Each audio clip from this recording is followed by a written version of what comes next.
much GH. Many have come and many have gone, but you are a great kankamuka ability, worth being beheld by every optical nerves. That saith the papacy. Keep watching Too Much GH, and you get the best of entertainment, the best of everything you want. My name is Human One. Keep watching Too Much GH. It's the best. Keep watching Too Much GH.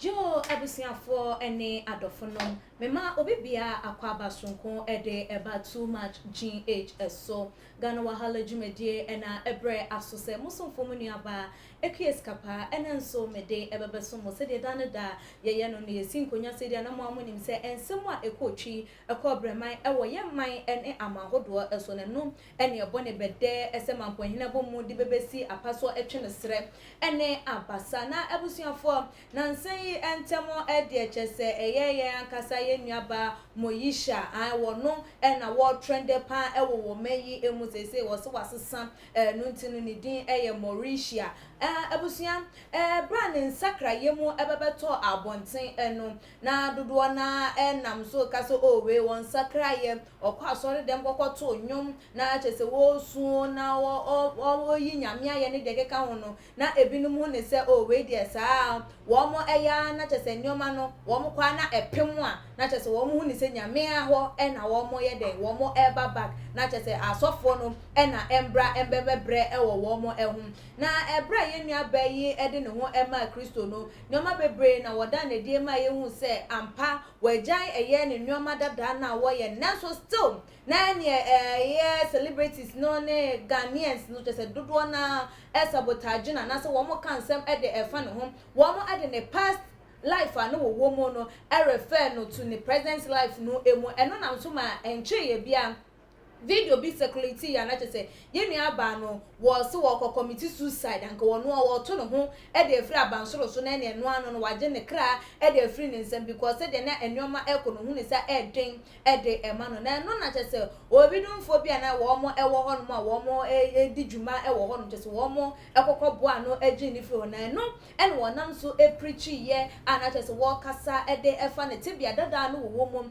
se even sika wonya ye ehunya de wonya ye na no ntese na sum edjo no na enya de so onya eye ahoto ewo ne nyoma no wo ni nyina no odo se ne ehu no se o twitwa mfonyi de to ho no na nigi ne ho so sa na nigie na no wo ye hu no na enya sa na wo ye den wonya no krampo enu nti wo ba Kristo no wo ba benya ahoto wo ba benya ni daso wo ba benya chese enoma ebebre na enu na still na no chese ye nua ba yi e dis video ibebeto abonten na video no beto abonten krampo no mu jindi ebinum ne se o eye for trend ene ho enkro ne ba na no na nam so ama me ne wo e kasai edie Aisha Modi just one no there she loves Stone Boy one no there just Stone Boy big fan and kasa eno no wode na no atu nsam no emu ebia wo kire mu a chese sofo a wono waje eye Moesha ede atena eye na so eye ewonom no sofo no wode no aye bibi sofo na aye ni bibi eno nti ena Moesha enhu ne left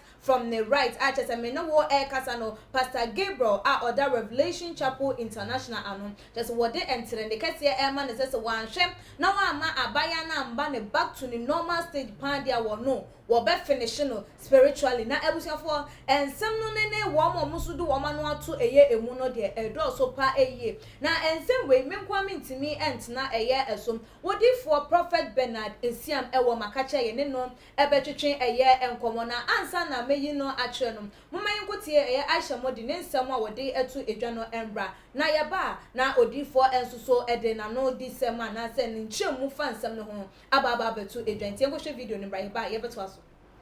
Is that how God works? Is that how anybody's family member, a brother family are telling you they want their child back? What you fear? Give Moesha back. We have greater pastors. We have biggest pastors in Ghana. They would cure her. Leave her. You are doing what you are doing because you don't want other pastors to see what you have done to her. You are doing what you are doing because you don't want anybody to know what you did to her. But whatever you did to her, suicide, because you want her to kill herself so that nobody will know what you did to her. Pastor, if Moesha dies in your hands, I told you, I will burn you spiritually. I will burn you spiritually. Leave the poor girl alone. Louis, to me now, now they are solid. No, I am telling you and I'm putting it to you. If anything happened to Moesha, I will burn you spiritually. Mark my words. Mark my words. And you don't release the girl. You don't release the girl. Ni home property awaje, ni sika awaje, ni nyama awaje, you give it to her back. You give it to her back because now she's also a homeless person. Now I know only she. Ni demu konye nyina odi ache. Moesha prayer di pra ni demu kro odi ache. Moesha brezi akro odi ache. Wuwa solid for. Wuwa solid for. What odi chicha no ye homeless no. If you're a good pastor, why didn't you tell her to stop? Why were you receiving her money? No about so no about she come $3,000. What about them? Moesha juma be no ye. Oba no be she come $3,000, $2,000 no this card de bra no. Why didn't you ask her say juma be no ye? Obi a ye born again. No about 2,000, 3,000 no about sorry them no chicheska. You never ask the girl where she made her money from. Moesha ye juma bank. Ana Moesha ye hu no pra kwa ho jijiska. Ana only business. Release the poor girl. Release the poor girl. I kept telling you, Louis, release the. I don't care whatever. Model now woman managing. 2 years ago you were not a pastor. 3 years ago you were not a pastor. She said, a pastor. Then you come and you open a church in Ghana. No licenses, no nothing. Ghana, everything is so cheap. Yes, Moesha has her own personal spirit things. But pastor, you know that what is going on from last month to this one, you know, me and you know what they inside. Pastor, me and you know, you be wizard, me I be witch. It just be say you be your own witch, your own wizard, no, it not be good. Me, my own be good witch. If anything happened to Moesha, I have told you, I will burn you spiritually. Dare me. Dare me. Before me, I come out to talk like this, I am fully prepared. I told you. I am fully prepared. Because umotiana utumina only omuye jumano. Omuye nkwala, omuye small gods. They are small gods. Me and I, the things I can call, you can call. Release that girl. Release Moesha. I am giving you a last warning to release Moesha. Pastor Louis, release Moesha. Nye pastor na uye jumama Daniels no. Imase na udiomo. Imase na udiomo. When you were working for that model no, why didn't the model come out and give everything she has? Because for her she's working. Me unse model na kwa kotron kwasi asem wo ho. Madam model, I don't even know your name. I don't care to know your name. Would you come enum? You that you are verified now can kwasi asem. Why didn't you give all your property to your pastor? I don't know if you introduced the pastor to Moesha. You are the one who introduced the pastor to Moesha. Did you sell your car to give the pastor the money? Did you give your properties to the church? Did you sell everything out? Kwasia, yeah, cannot be tell the church or bro for you think say the English way I go eat.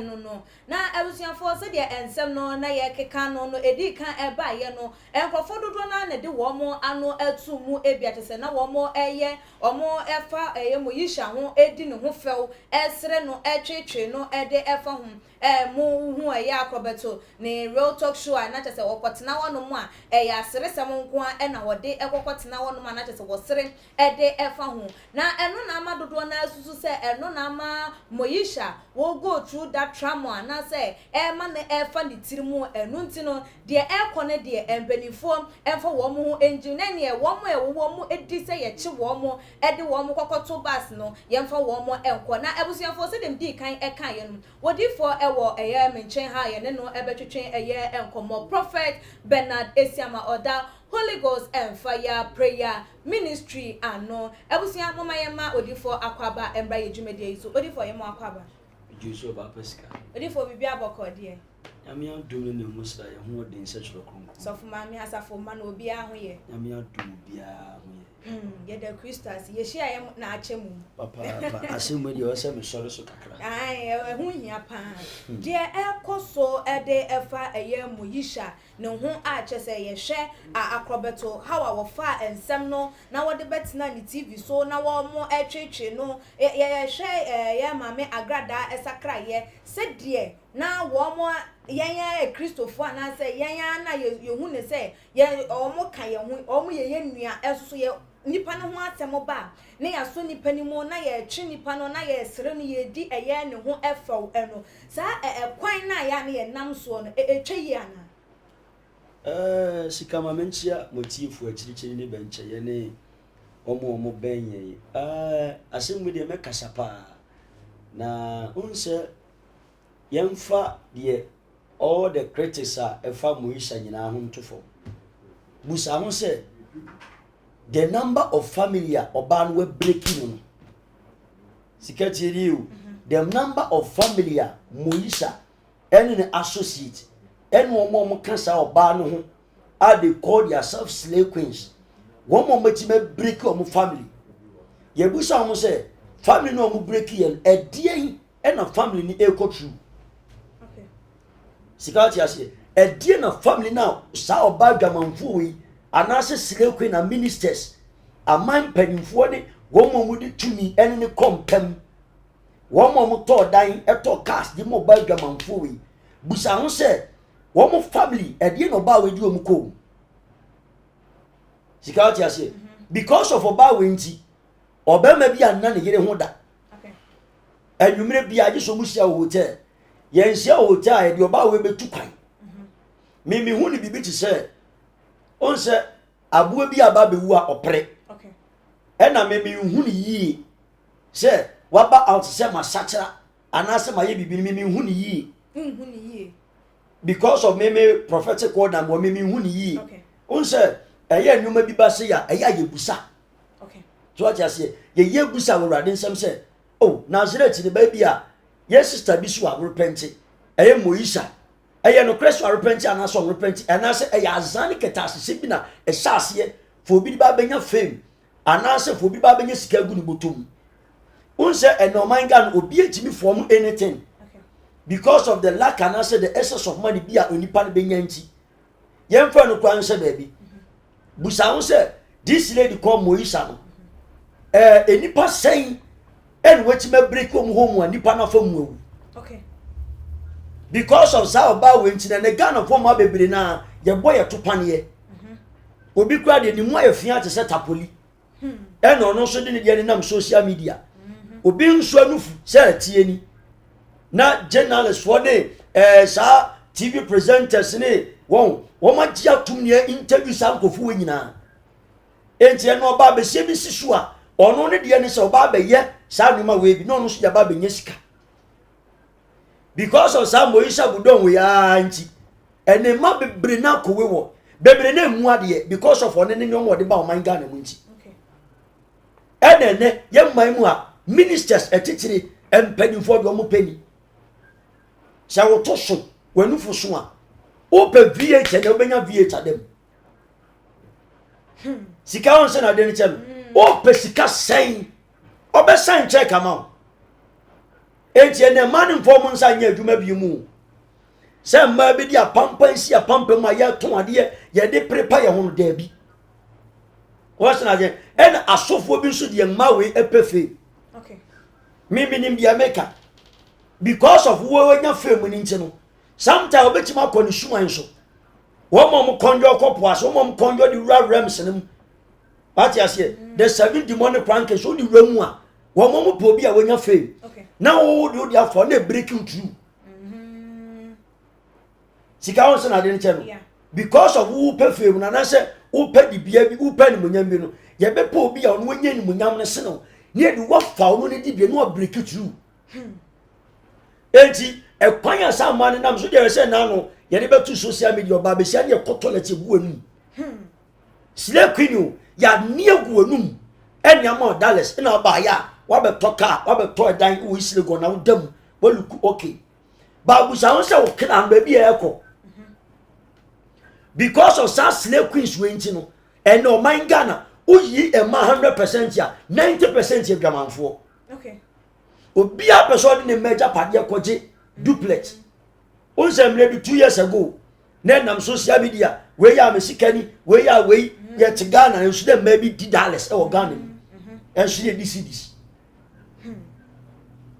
Sika o nsena de en asofo bi so fo asansan fun we so.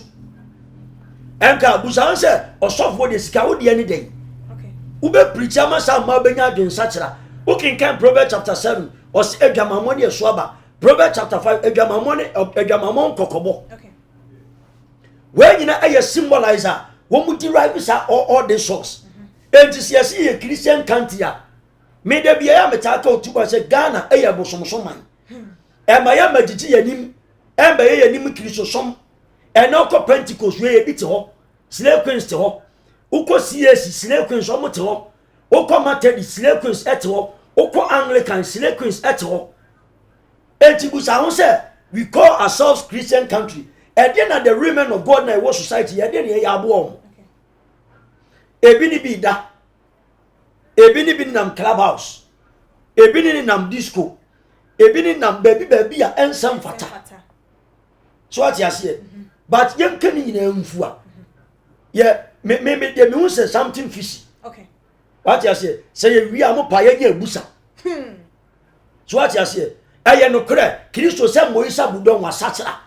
Anase ayazabi ene sase na oman anti oman nyina anim because untimi man be break a homes amanfo fi a wa break ena mo ba dwamanfo went obama ku bi kwa hwe ne yere Okay. enhwe de ma na wa break obi home no pese wo bi ofie yi Na enunti odi for ususu say because of say enam onu sunti nkrofo homes are breaking it no ne sakra na wasakra ne yemfendi ne ho fel yemfa ntwetwe no me for me make us a sakra na wasakra no o de ko asumu a me yenta asuma me yencho manga na grada e ba ese wasakra wasakra we san kodi sofo atem sika wasakra wi a ye san kotompe evangelist a wodi amanfo atem evangelist a wo kansan fun entu sa eno manga ne obi abetime play with your intelligence. Okay. Obi abetime play with your conscience. Oh wa na de tuntum prekope osma yefita. And everything has a process. So what you say? Everything has a process. Okay. Ya do be fam. Na wa betina se. Wa sese ho afadie. De mo fam nyinara. Misre. E de na Bible e kan for ba Jezebel ho. Oba gamanfo Jezebel. Bible see say, em ye so Jezebel de ne kongo fam na enkraman be we oba gamanfo ne nam. Sa Jezebel ya my Elijah ho kagam. Jezebel we ya o. Woni ma so fo mo ma hwefo mo man ganem. Inti na just twe ya Akrobeto sika. no ne de normal was wo mo anya ni kwanse ye che wo mo wo de wo mo ye no do na susu se eno na man ka mo yi she committee suicide. Say one fere so be break you be homes. Say one fere so be ye what is right in the sight of God. Okay.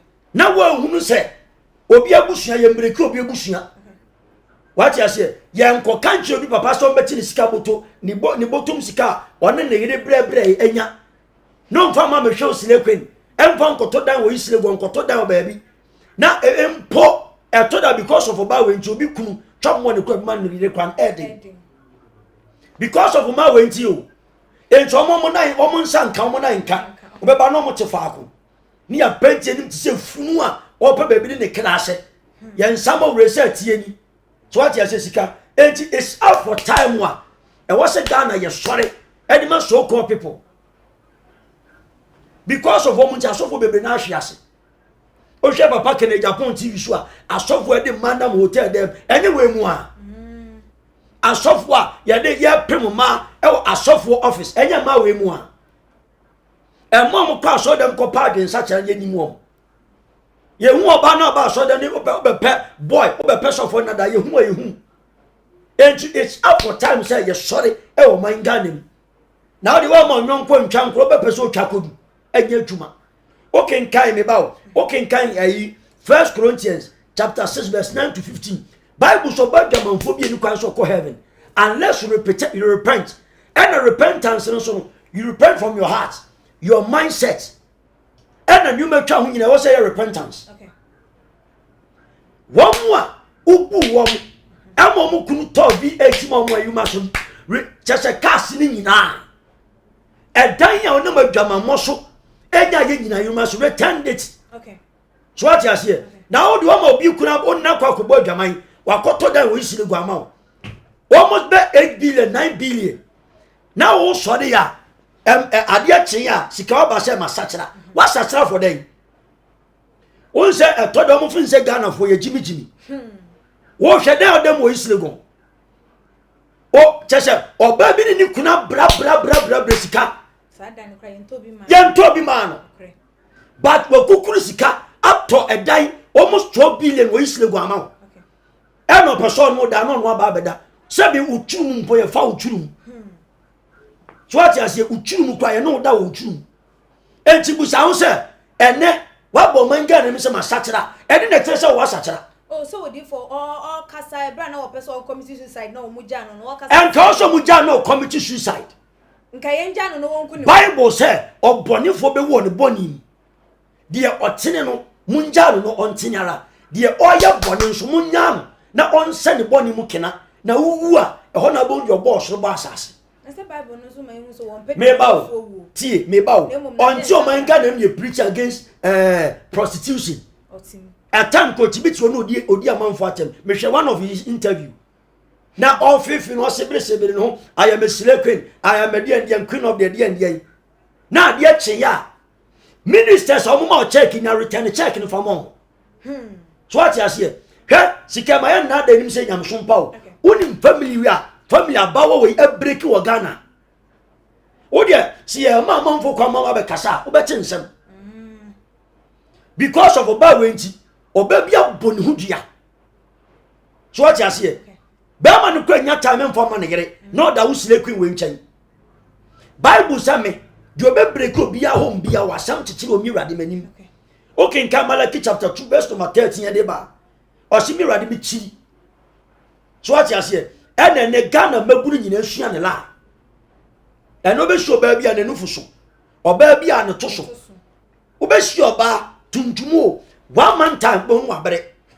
Or no so quite a slave queen. It's an old beauty sensor, who come baby a makeups. Baby a yes, sir, son, you man about Conoma Javafa. Ultimum or baby in the nim to sound day. Obe Piano to say, in Swasi Bruni. Or no so quite dinner, and now coincident one more careful you, Ubacona May Sasso. So what you say? Udri Silegua police station side, Ubedu on careful you, a south one quan. Ubia, almost a gross nibble young onesika. Ah, I don't say me 2 minutes machinesi. I'm up when you would, yeah. And to so about 2 kuna.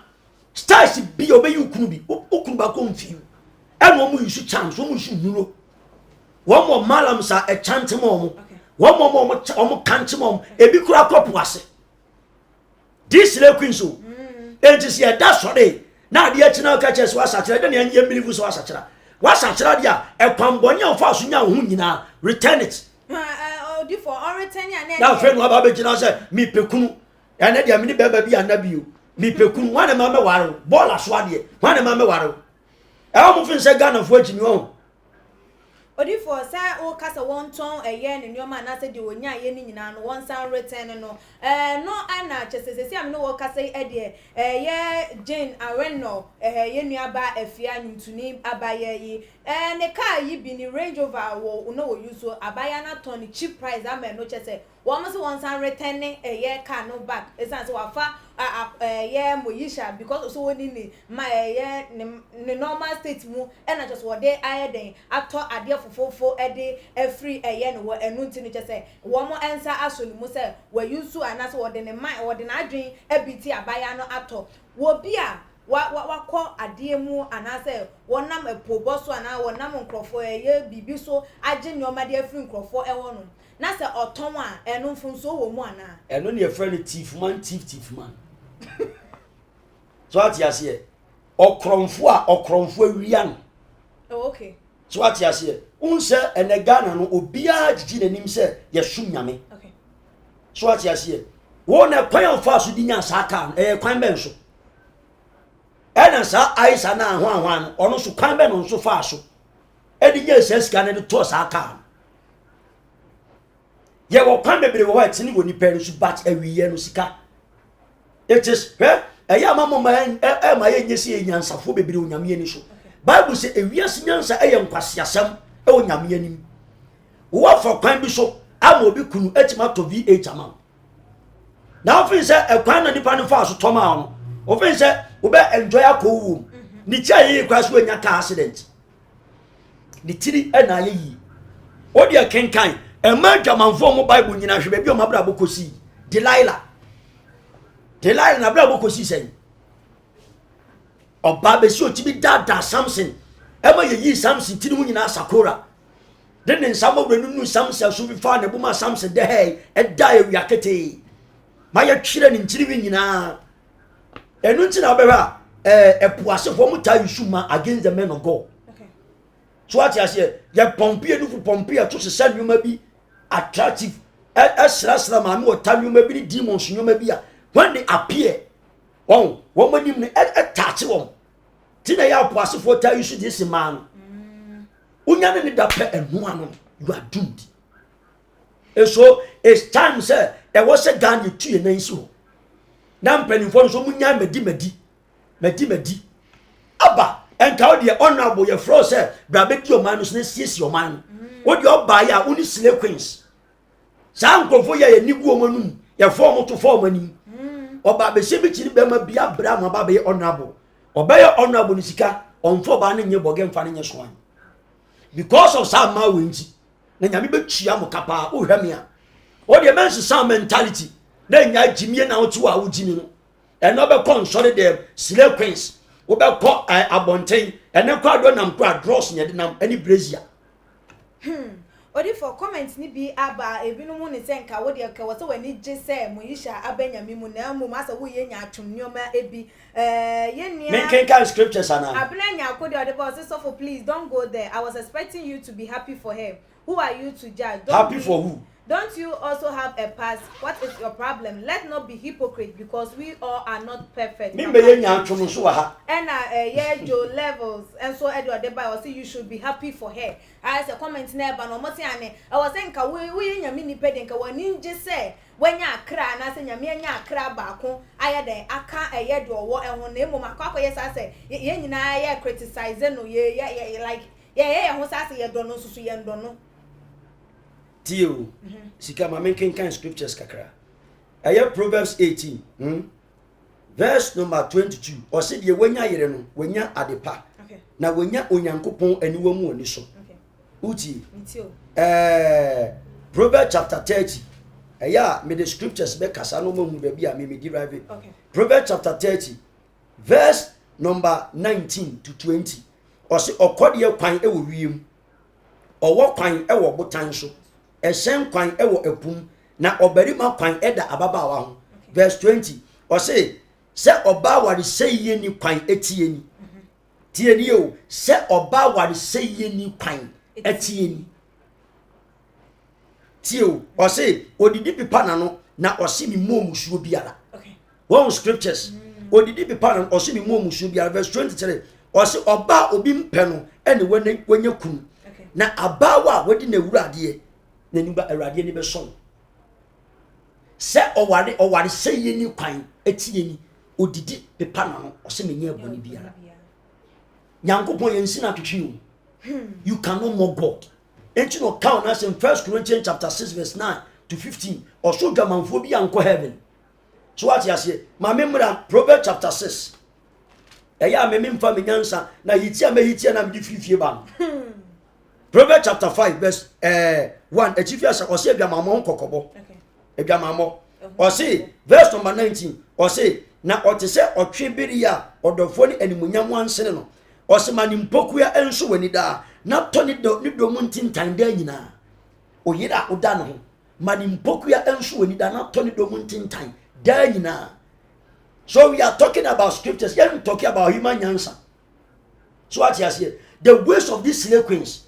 What the Bible mu ema adwamanfo a wo mu ni nyame nkofo hwe ase odifo bi kwa no badwamanfo koda manage ne staff of road eje ne poma so odifo uni wiare be ma me dia enye utumi ne fama me ye koma na ye man kase ni nuaba enti odifo na sese ye pese hu se nyame asem a wo kan se odibonye ni wo enye ne fe ne mum na den sacha no sese ye ni won mu bi ma na because obi agi nyame ana se wa ba bontin se wa sakra na se wo ka se ye ne sakra ye no hunu eye asu sika ma me nkyerɛ en sakra ye bi wo a eye bosiri mu ka unse wo mo ba abrabo na abrabo ni ba be sia mo mo anu ma petu wo mo ho won se na de ne kyɛ se owu bi na nkwan so ba otima be form bibi esi ade masakra me Holy Mary nyankopon ye nsi na twetwe ye nada nyankopon so asiasi mi binim konfo bi o mo bo mu tirim se masakra afa kwa no mu di boni wusumu ase so asiasi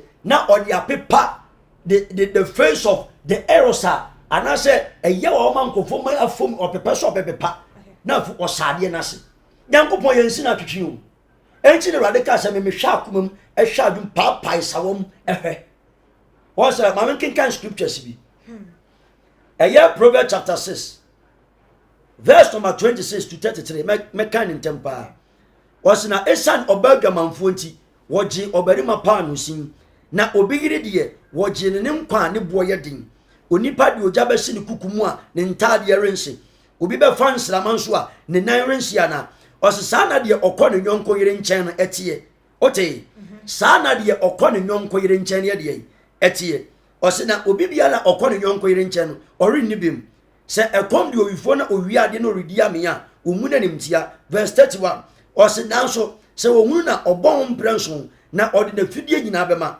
verse 32 to 33 ehọ na nsem ni gina no ose de osei awade no onitire se Bible ka se de osei awade ni nitira e de na all power refresh what you say de osei awade no na adwen enye papa.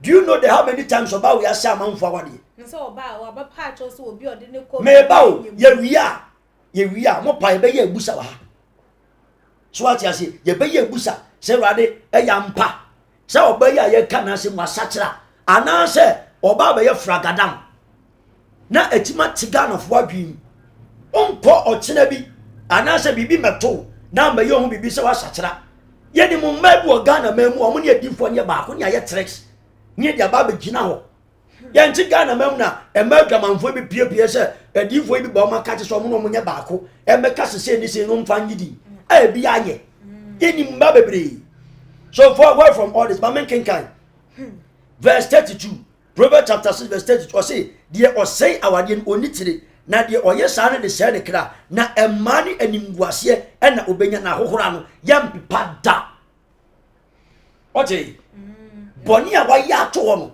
awade yampipa da na je se nipa mo nya mmia ni mpo ne yampipa na je se nipa mu de still na bekoso awo ho no se bebre na ni mo ba we enioma wa ye organic okay en so bebre ni Ghana edru sandia no ne fefuo sile queens at the clubhouse ni anum sisa ni asiwi ni anum nsa all sort of drinks often say you cannot more God sika odim say the Christo ani abria ontimi mo God Bible said the onten no manin kos ensisa the otene no so omiem entene the odi bone no manin send bone mu kena but on the day of judgment obe pai mu tita so what you say emrechi ni mponche obe pai mu obi abefa ni baby odifo ye betoa ensem no eso na ye to so no na mekai mo se ochade herbal center ene so yasen ma ye de adwumadie no bebe so mo ochade ese yare biara adokro wo ayekranko se ye hunamani ede hunhumu ede wotu ase te enunti fane number e wo screen no eso se ye oba wo pa wo be ma wo hunsuo no chese ode boss ana nu anu na abase yo onkwamo ano entimi engenerate eye eba ena ebiemo ensoso eno ye diabetes ewo so ente hyewa yare meche asthma ensoso hawo ediam ocha de ese wotenete esanse odinubna ene habama ena edi eye adwuma nti fa ne number e wo screen no eso na ene no entwetwe eye enkomo na abusuafo ya papa prophet Kofi Odro so de na no ato ensem no emu ebi said ya papa prophet Bernard Esiam kano no wano so de wo kirem a wono sese no wabie ne pono e de ama Moesha ene agrada se womo embra eye ne honum because Ghana for hypocrite ye nya atwom ye chese nipa esakra instead of say ye beboa womo no na ye ka womo ebone a womo aye ne ye din ye chese nipa de ye din a wo be yamfom so na se wonu ne ho ne mfom so mu no e ba se wasakra enkwa de age na ye nje no na busia moma ye nkonko hwe ne nsem no ye nko hwe video no embra ne ba ye beto aso. This young actress who's a singer or movie star, who has, converted to Christ, instead for the Christians to love her, hold her, pray for her, encourage her, they're talking nonsense against her. What is her name? Yeah? Or your day? Or your actress? I'm throwing an invitation to you, my darling. I know you have a church, but I'm praying for you. I'm praying for you. Konfobe yika se wasakra Jimmy za na makeka fast mami wusa obi so wasakra wonne nyame ase. We believe in you. We welcome you home, sweetheart.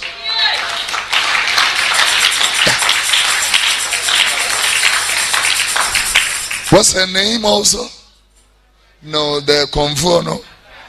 Yeah, Confor Grada or Patrice or the Odro count.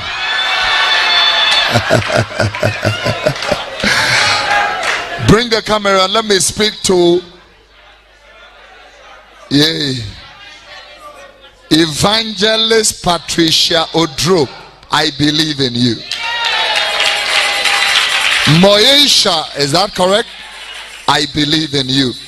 Your salvation will be solidified.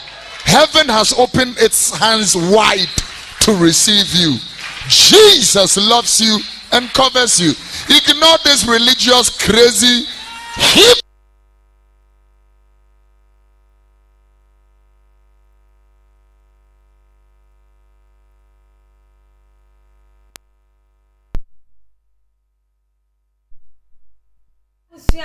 said yeah papa prophet Kofi Odro ede ono so ne nsem no ababetu eja eno no atrese ohune se we sakra Moesha se wa sakra ni ebiem nso so ye mame konfoba agrada age a wono so se waji nyame adie no Ghana for eni kwase ye nya atwum ye nge wo mo ye hage wo mo chese ye nkan ye ho emfa embe wo mo ye rejoice se ye akra aba nyame enchen na odifo sese die osi ani Moesha die ebetimi aba se nyoma bi ne bibi ntina wo ba beka se wasakra ya papa yin susu echiremu a se wasakra nko ade at the moment we bi na no aka nko ane die na kyese wo se yenje wo mo emba yentem wutie ya papa yin nsem a wo so se na wo hu ensem no fa sika unse mamoma ye na da ye ho so ati ase enu ntina nyame adwuma ne all the fivefold ministry. Okay. What you say? Apostle, prophet, evangelist, pastor, teacher. And you say, "Bibi chiba mine so I cook bisa mine." Odifo. So what you say? Obi beti ma ba wanim okromfo pa. So what you say? Oh masachira. But onipa tirim ni na komam edo. Okay. Me mentako ade from the pen Bible se me hwe ni pen na men jeje no. Okay. By the nim and the reactions obeye. Unima komam unima dwenem nchen rade. So what you say? My main kind scriptures edify we nyina. Proverbs chapter 7 till verse number 10 to 27 me kind in temper. Bible say na hwe no ba bi sia na ofura edwamanfo toma na koma asene wagigya na so asoro ne nan entina ne fie sese owo mrono no so sese owo edwa no so na otete antwie nyina so ena oso ni mu na ofe na no na osine ni ka kire ne se asumdwe aforeboda wo so ene na mema maboade enchi na mefiri be hia we me be hwehwe wanim na manhunu wo yi me de momo me kata me mpa so me ziri mu nkyirimu me di kurobɔ ne pɛprɛ eni dua papo me pete me na ye so ɔse brama ɔdɔm me yɛn enkopam anopa na yɛmfa akɔnɔde ensɛpɛ yɛn ho tie o verse 19 ɔse na me fie wura eni fie botu kwankɔ akyirikyiri wafo sika ene foto eni sika kuruwa ɔsrane kromu twadam ansa na obɛba fie ɔde brade pi ɛtɔ no na ɔde nano frimfrim enyane de ne kɔɔ na odi n'akyi aremfiem sɛ na ntwie ba wɔre ne kɔ mponkyere a ɔde ne kɔ akumie te sɛ ogyimifo a yɛde mponkyere atwe na so verse 23 kosi sɛ agyan ɛhwere ne mmerɛbuom te sɛ anoma a ɔde ahohare ɛkɔ fidiem na onim sɛ ne nkwa ɛne dam sawte na onim sɛ ne nkwa ɛne dam tie na afei ɔse na afei mema muntie me nyame na ɛkasa no na monye aso ɛma manum nsɛm ɛma wakoma ɛma ne ɛnkɔ na tempɔn so ɛmfom ɛnkɔfa na akwan so na wapirapira anipa pii agugu hɔ na wɔn a wɔkunkum wɔn ɛdɔɔso ɔbaa dwamanfo o wote deɛ bible ne ka bible so mo makunkum wɔn ɛdɔɔso ma menkenkan verse 27 na ne fie ɛne asama no kwan na esane kɔ owuo mpiem ɔbaa dwamanfo bia ne fie ɛne asama no kwan na esane ɛkɔ owuo mpiem enti sika busa meme deɛ ne sakyera wasakyera no ɛnyɛ me yawo meme deɛ ɛyɛ me de because the prophetic word and say the work of an evangelist no when you are pardon sakyera but what sakyera don't pretend na odi for dey na ma wo hunu say or pretended because say oba ye obekan ye wo se ane obi a ladies ana say ma wo de wo mo akọ eye sa tibie nu nyina wo mo hunu mo bo no mo mfanye den enche no so wo de wo mo kọ sa tibie nim no no krampo no che say kwa na wo kọ ye no ne nyoma wo nya ye nyina so na sumo anye den enju no enti aha ene be si nsebunu mu on say ohwa obi adi bone a na wo be wu a o se masakyera. Okay. Into who say ni wu aben. Oh, me dia me say me bube. Di oti benas no onhie nyansa. Obi adi bone a. Wo dia say wa chekromfo pe. Me nwia de bio, me nwia de bem. Uja na bekwa kwede. Obesa ko wia. Ti me bube. On say na de ne chen. But you cannot mock God. Ye nyankopon alpha and omega no. Ye nsina twetwe o. Ye nkekare ye nyim enkyere nyamsompa. So what you say? Ye nyi ye ho say. Jesia de ye free suma behind mu. But they can be very tricky. Okay. So what you say? Oba gamanfo anase oba ware seyeni odidi pepa na no o se me mu musuo bia. Etuba de husu abom musuo anase o mu musuo. Enu nti na your prophet wo.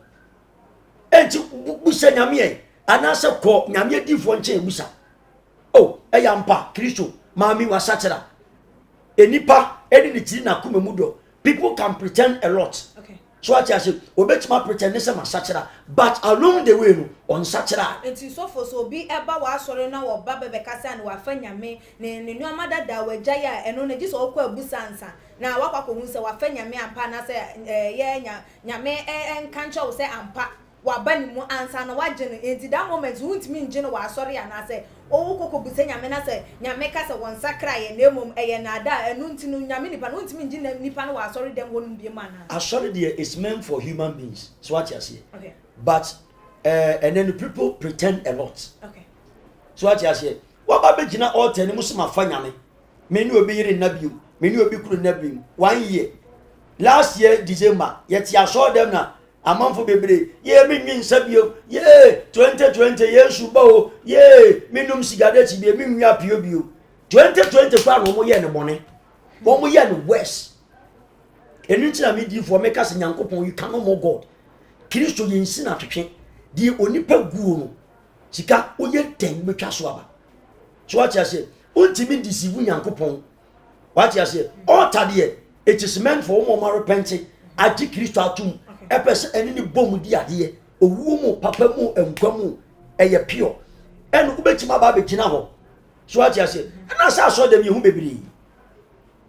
Mejai chachabo efri na comment to chachabio ye awrade Mary Magdalene Yesu ma me wa hi o me de bi hu nyina awura ba bi awo obekọ na ono obi akọ akoflo ne flawless sika obeka ne dey.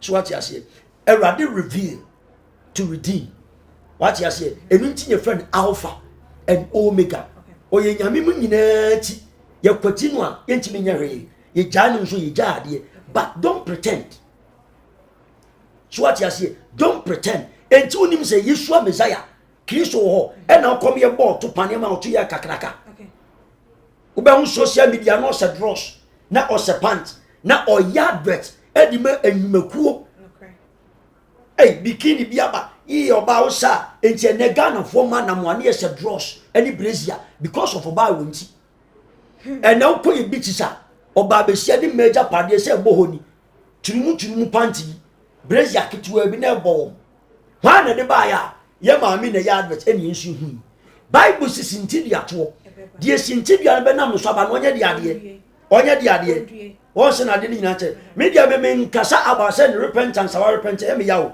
I am 100% solid behind her but don't pretend okay and sad better why you be perfume sad better why you be we advert why you be woni minister sada woni asofo ada ompena no mebi kwa wa America ba ku ya na anu oba ya okofra busumfo begina ho a oso wenya HIV AIDS into confirm megina de en confirm se wenya na se nya e paye no e ba so wenya na se onya sika me bisa asem no that is wenya AIDS no yantia no no ansa de ba so kwa kokum ne ho oni ministers ana oni MPs ana oni asofo ana enti awiye Ghana for mun shinyansa emo bia ntufu twon wani o awiye Bible say onipa kwan atini wonani so but awiye eyowu wona wo bo wadwaman e na ode enya osika me odifu afa me ho bai and can quote na come said but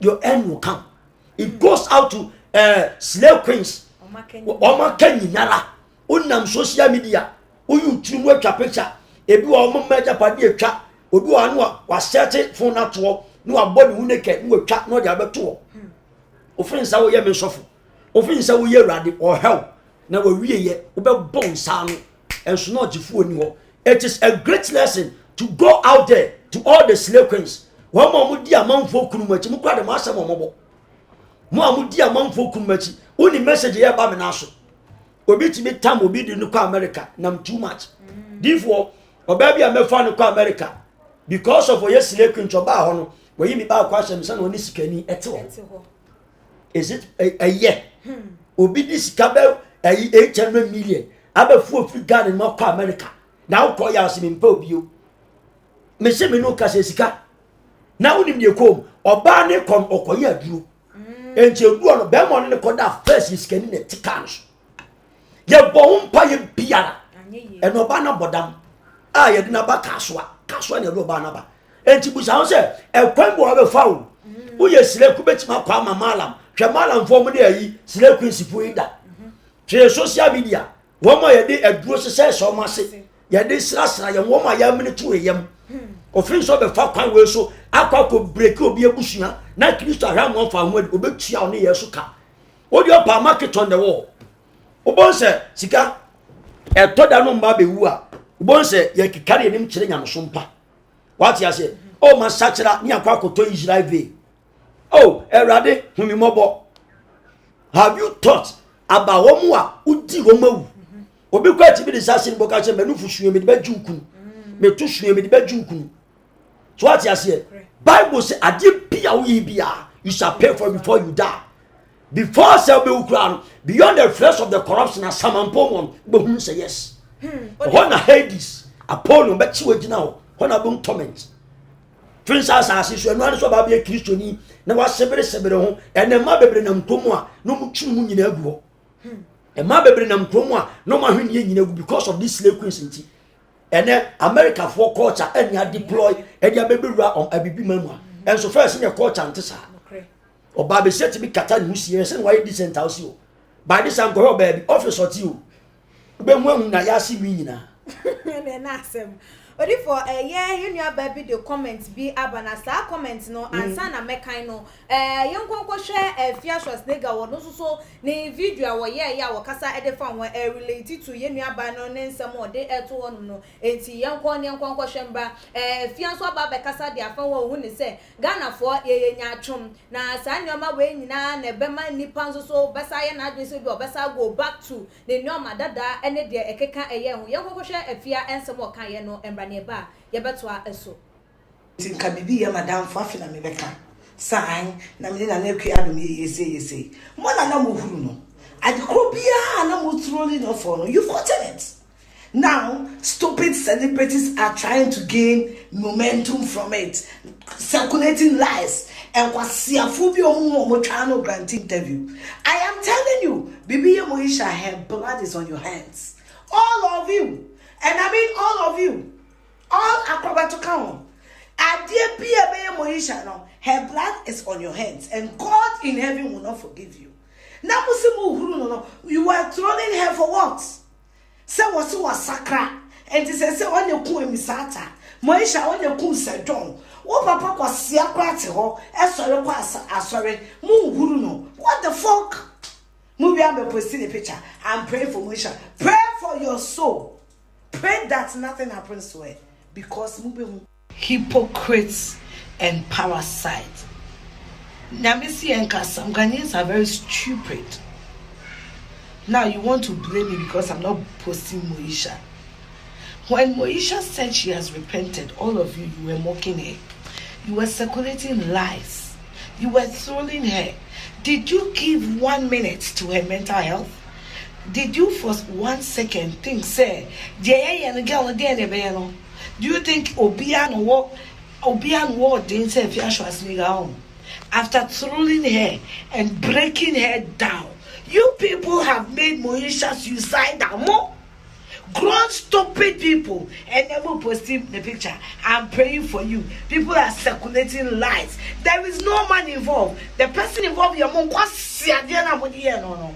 You people attacked her mental health because Moesha Sakra and no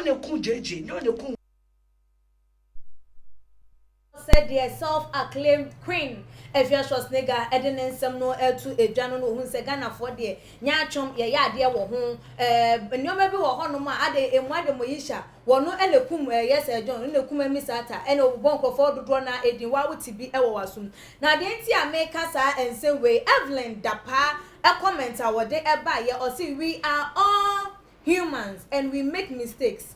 Don't be too harsh on her. Don't make her regret her repentance, please. Her situation is sad. Well, was say kasa yemu ne said ye kan abaya yinsemo na we ba na we say na say na boni ugu boni aboni na wutwa no won kon ba na ebe ma na dwen sakra na wasakra no krampo no wo be san a regret say wo je eye nyame di ya na say wo be nyame emu wo bi ji nyame edi a obi ensem o kan de che no etimi manipa no esa egoyi back and I say ohun ne say we de wo mo engiment e ne mensan enkomete biada de mepese mi hu. Oh, eno de sika e wo ho bebiri so ati ase. E na hun say ne no say ufri the kingdom of darkness eba lighter omo ntwe. Okay. So ati ase. But ans na be ye e be free sumu aba han mu no. Hun say esumu no ma nyina na omo de ma oni nyina fa o ma de ma o. Okay. Na oton we. Oton say. Sika oton say. Satan ya chewa dia so kwa koton na sika no enye sika no a. Oh, okay. Okay. So ati ase. Be esum na wo ho no. Se wo so asachara dia pohoro wonsa. Enu mo ntakra se de tubo mu. Birds of the same feathers flock together. Once na de tie no. Entu ti bi metum futiro mu yani. So ati ase. Okay, kan Deuteronomy 18 verse 24 or say the offer namfu pi ni de say no ho. Nanso adamfo bi wo a ofa mo sine onua. Okay. Te o namfo ni bebere no bi amfo anko asode dan pen. Obi a invite wo asode pen. Onim se Kristo wo. Ebi wo asode dem kwa no omo bobo. So ati ase obi timi kwa asode sele kwensi. Ekope sikani ko yisikani. So ati ase owi aba be chim no obosonso. Oti asode na kra wa abusumfie. Enso no neti asode. Me ma shedu asode dem pen. Ode ne ko obosonso obi kunu. Ebe nipa ne ye ɔyɛ hairdresser ɔyɛ shop kakraka fanisim almost bɛ 300 million ne yere ne mpo chop money mpo bɔ ɔbaa na ɔne nyina te asɔ de. How do you call this? Ewie yɛ ɛna bɛma foforɔ san wale ɔbaa no a ɔno obi kunu twem pɛnam abɛpem ne 8 years na ɔmo ho bada ofin sɛ nyame agyi ni ofin sɛ Kristo agyi ni wodi siw nyɔnko na yɛ de yɛ nya na ɔde onya okay. Whatever goes around must comes around. A universal law, a common law. The audio will be should be a yobi. No one say a tit for tat. So what you say? As so tribute wa, Christo bet sure as soon as I see sure. What is written is written. Na odifo enti se Moesha ne car waton ede ama eye Efya no awu ne se ade a bonsam ede ama wo no untimi nton e wo se won return it back na wo bi aton no nipa na waton no obenya hu nsusu enti di oto car ne man fa ne car command say papa okay minister honorable government official eye edwama mo no mejai masito kro mu nyanwa mu bio metuto kro mu nyanwa mu bio enu nti de wo ma me no V8 no say omo friend escalade said dey Rolls Royce ne Tacoma no ti wade min pabio wa ma me check bi ajo check so efie na obeto ma me no papa honorable baju fi me ko start from fresh me hiam say Kristo pa obeye mi yi ompa bitimi hiam ena ne to no obo ne pane no sika ye kan de wa tumu pane ba obebonsa wo say me bi kire hwɛ de oba besi aye ne to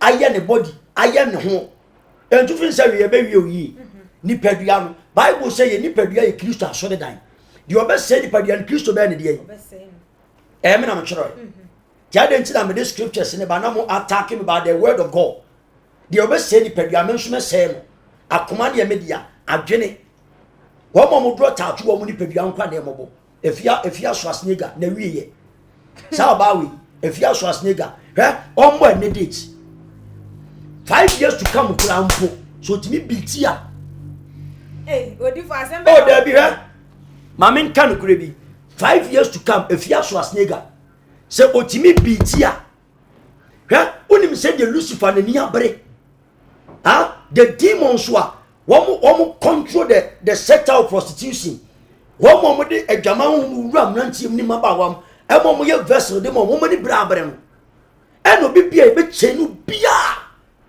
oh sa demonic rankings uni Kristo will become enti Efya uzuso no ya cheni no oh me say 5 years to come Efya Swasnega mo ne date 5 years to come obe born say onya boafo da those who they call themselves his friends they will reject her aye ade bia e pende within the realms e pende but e ba be sase yi ni ho adi obe born sa no because of tattoo na nine mfum so bi ana enwuma bi a waye enwuma bi a aba ene enwuma bi a waye twam de wudue bi a betwa so abansa na obewu me ya unsa na ene ye kanyame asem a they rebel so what you say adifo bebre na anye but we adifo kunkun ye o apostle bebre na anye but we apostles kunkun asofo bebre na anye but we Kristo asofo what dey me sim mo ene date ya 2021 2025 ubemu de beba Efya Swasnega o de mo date men kasa ubemu de beton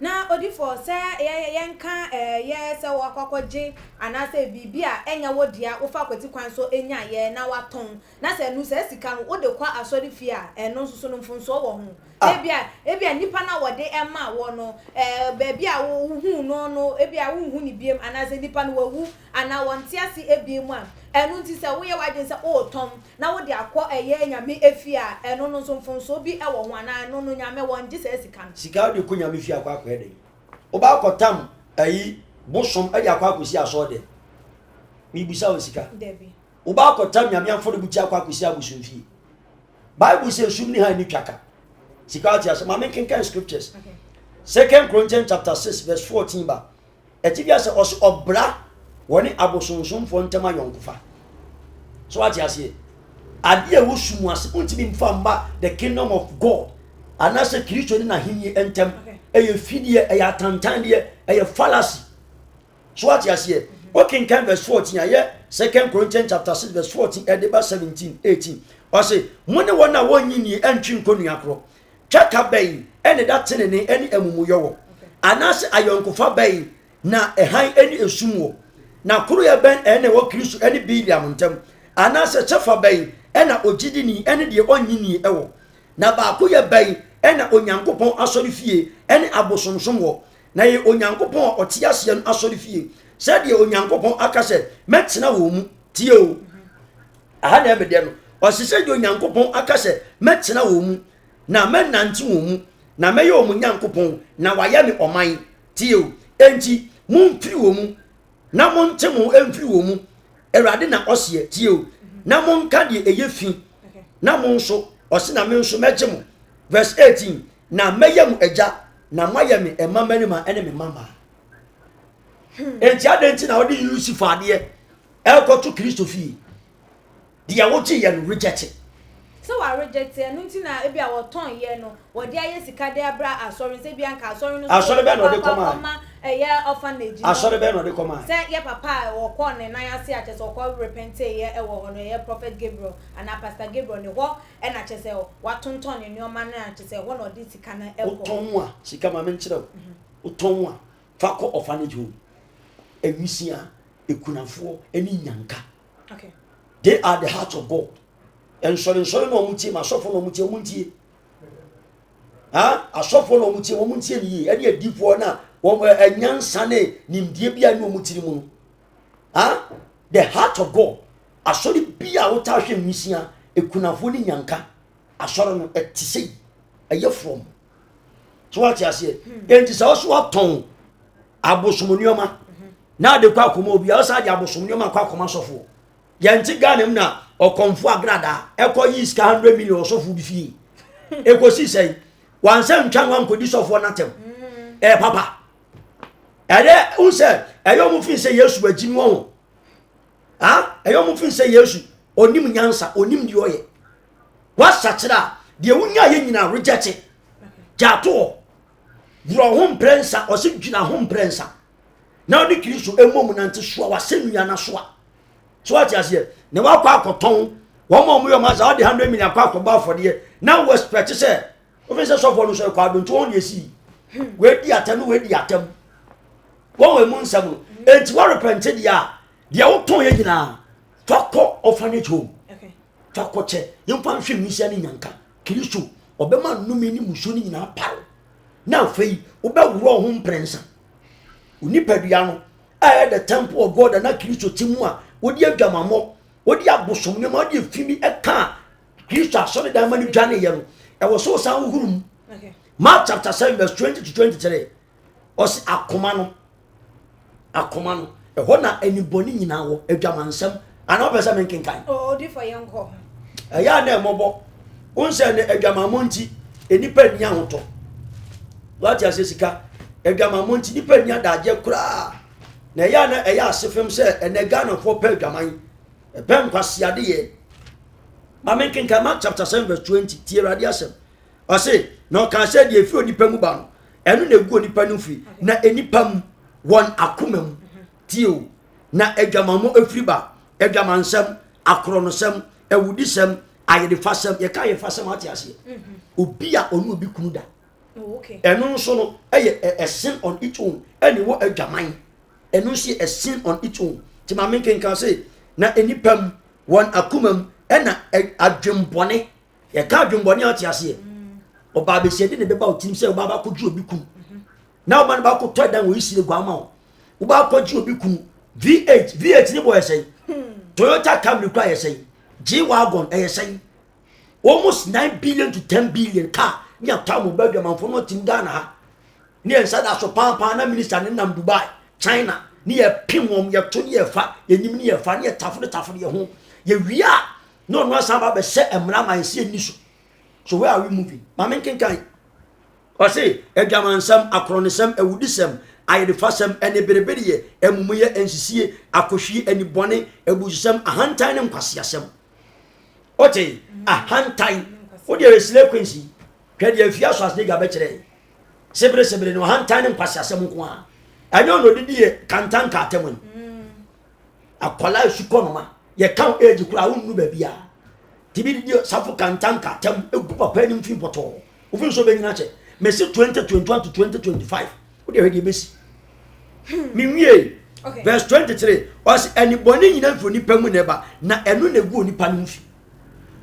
anybody we nyina efiri nipa mu neba na eno na ede egu ye hu fi enti ye kan scriptures and nipa mpe bible ne kenkan osofo ni begina mfa one quotation bia na owura sunsun wiase body eni mankani ni je na ni ati ase busum ni ni agye nkonwoma fidia ni eja ho we are just jokers enti Abraham be Mose nya sa akwanya we okotena wa na odi Kristofo akeka nkwase asem etia nyamesom na odi Kristo ni bra abre no emaburu ni mranche na omo ba no omo ha yie edi edi echi na common sense family enkopenya mi bi nsom enkope Kristo bi echi ni na abeni bomu a eya no akodi common sense family echi odifo enche ye di nkomodidie no ebesia enesa na ye last video ye wo ye nuaba Akrobeto so de na no etumu yisha nsem no mu ebe ohun ni se ye nuaba no de wo kom no se no ohia eye empaibo ya mo no because the okom no enye easy ai so wono crampo ni ye ma na kwenya se want na abaya ne nche no tete aduane ma no for 1 year kra wo be because onu onim de abaya ne kom enye easy so obi be kosa ne o ma ni nyina mu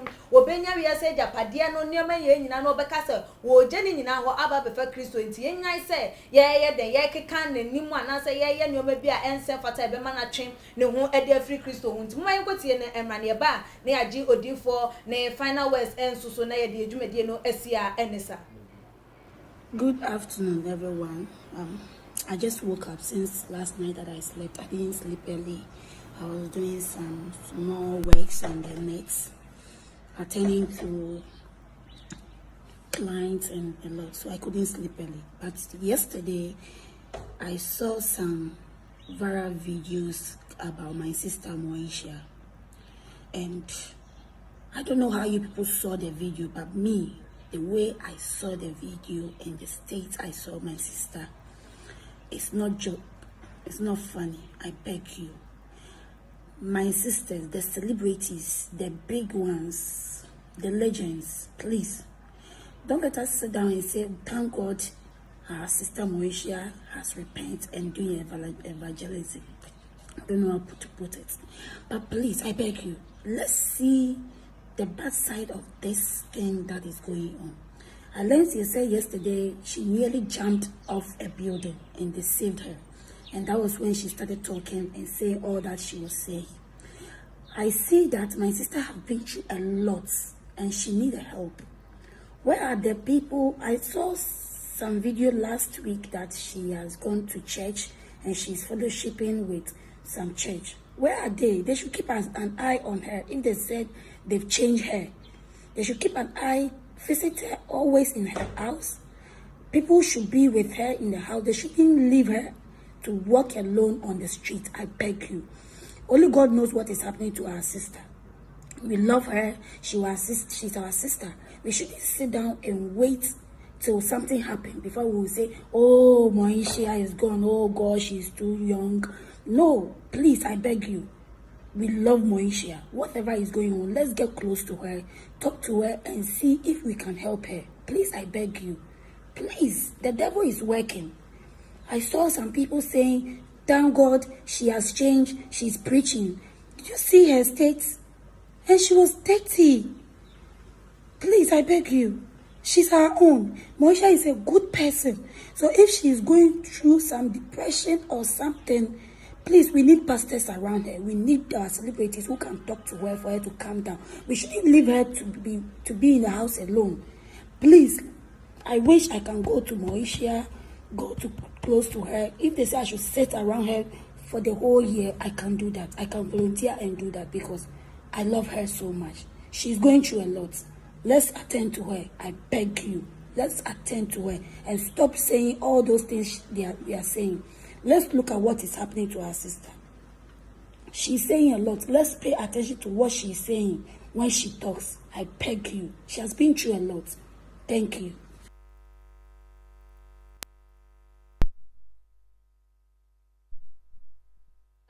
No, Becca say no. dodo na say ampa Akrobeto polo wo ye obi ananka enkane wo no krampo no chese de na wo ye wo omayi mu no na echen enti se enne onumpo etimi ka say yen keep an eye on Moesha na yen hwe ne yen no emben yen pa e dia na chese ampa Moesha sakra na wa sakra na se de ye hunu no abrabomu anase wo ya setina emu de nipa from owe enti woda den a no maybe wo hono mu a wo fa kwati kwan so enya den a ebedrum rebi no entimi enwo wo nchen afebo kwa na wo se enko enti se ye gitum na ye hunu sa ye so ye be hunu hawa ye betu ya namo eyie na odifo ewa de na de ofuto wo edima emabunu no efa ye ne nkwahensem wo edima Moesha no ono so etimi de atodwa odifo said the yen abayi eden nsem no atu edo hu ne say yen kan ben abaya yi na yen hu no se ne be ya wo ontimi nsansan na chi ensa enko ne tebia dada emu ne sansa wo ye own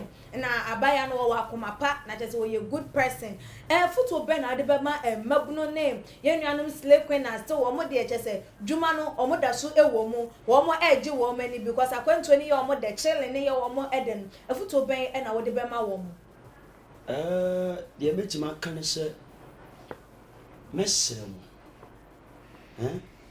man kika wani munchiri nyame sumpa kwaku owo ne ba kwaku Ezekiel 16 verse 43 to 44 osena ebetoda ye bebu hu be se okoto ho anoma se de enate no saa na ne batie mesero so should be the Christian tia pa ho achi ne di nyame achi ne nsu nyame no korem na fe mesero the slave queens out there mo amo nam abosom so eje nyoma de horo mwase mo amo di hu ennyoma awurawura mo maja pade mu etuetu amo ho mo amo di amalamfo nku esra mo amo ka koli mo ka kaji mo sese nyamanfo ntade edi wini akra ema Lucifer na me di for me paucho mame yanka ni wechi o se agro na edi